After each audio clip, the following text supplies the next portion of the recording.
مرګرو جادو په مسلمانانو باندې زر اثر نه کوي.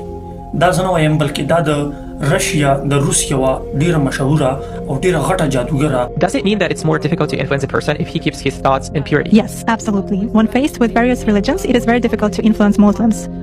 یعنی چې کوم تور جادو کوي، بلیک میجیک چې کومه ښځه کوي او د هغې یو نوم دی په پوره دنیا کې، یعنی د دې ښځې نوم چې کوم دی دا زانا کوشنیر دی او دا د رشیا سره تعلق ساتي او دا دومره غټه جادوګره ده چې د دې د نوم نه خلک یریږي.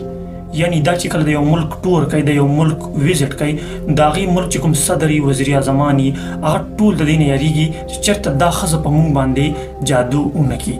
نو دا زانا کوشنیر ښځه چې کومه ده دا په حال یو ورځ کې یو انټرویو ریکارډ کوي او په هغه انټرویو کې دا وایي چې په مسلمانانو باندې جادو زر اثر نه کوي. سبحان الله.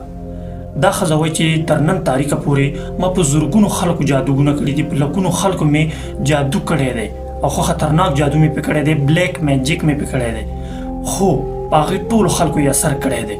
خو کوم مسلمان چې اودس کې وي او 5 واړه وخته لمونځ کوي وایي په هغه باندې جادو اثر نه کوي. دا زه نه وایم، دا تاسو خبر چېرته په ما باندې راډنګ نه کوي، بلکې دا د دغې ښځې انټرویو ده، زانا کوشنیر.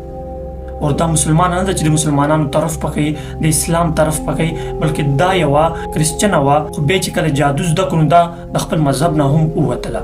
ولې چې کوم خلک جادو زده کوي هغه د خپل مذهب نه هم لاسونه وینځي، ولې چې دغه جادو چې څوک زده کوي نو دا شیطانان به خپل کنټرول کې راولي او خپل غلامان به جوړوي. نو په دې وجه باندې ته به د خپل مذهب اول بې حرمتي کې همدغه شان د دې ډېر غټ پروسس دی، هغه څه به کې بیا د هغې نه بعد به یو انسان جادو زده کوي. خو د دې خبرې طرف ته راځو، د دې د ښځې د انټرویو طرف ته راځو چې داسې څه وجه ده چې په مسلمانانو باندې زر جادو اثر نه کوي. ګورئ ملګرو، دا قرآن مجید چې کوم دی دا د جادو علاج دی. دا زه نه وایم بلکې دا د نبي کریم صلی الله علیه وسلم یو ډېر غټ ښکلی حدیث دی چې د نبي کریم صلی الله علیه وسلم حدیث دا دی چې کوم انسان سورة الاخلاص، سورة الفلق او سورة الناس وایي، یعنی اخرني 3 سورتونه چې کوم یو مسلمان په خپل منځونو کې وایي او چې کله د شپې اوده کېږي او دا 3 سورتونه کوم مسلمان وایي نو په هغه باندې به وایي د شیطانانو اثر، د جادو اثر دا هېڅ سبب یې نه کېږي. دا د نبي کریم صلی الله علیه وسلم حدیث دی. او همدغه شان موږ چې کله مونځ کوو نو په هغې کې موږ الحمدلله وایو چې کومه یوه ډېره غټ فضیلت والا صورت دی، دومره غټ فضیلت والا صورت دی چې د دې صورت آغاز چې کوم دی هغه د قرآن په فسټ کې ایښی دی. قرآن په سټارټ کې دا صورت راځي، سورة الفاتحه. د دې صورت ډېر غټ مقام دی، ډېر غټ مقام دی. نو دا دومره غټ مقام والا صورت چې یو مسلمان وایي او بیا هغې نه بعد صورتونه پکې شاملوي، د الله تعالی تسبیحات کوي، نو په هغه باندې به جادو څنګه اثر کوي؟ د دې ښځې خبره درته وایم چې ما د هر مذهب والا شخصیت باندې جادو کړی دی، په هر یو انسان مې جادو کړی دی او په هغې جادو زر اثر هم وکړي. خو په مسلمان باندې جادو کول ډېره مشکله ده او بیا په هغې مسلمان باندې خو اړو کېږي نه. کوم مسلمان چې 5 واړه وخته لمونځ کوي او د قرآن کریم تلاوت کوي،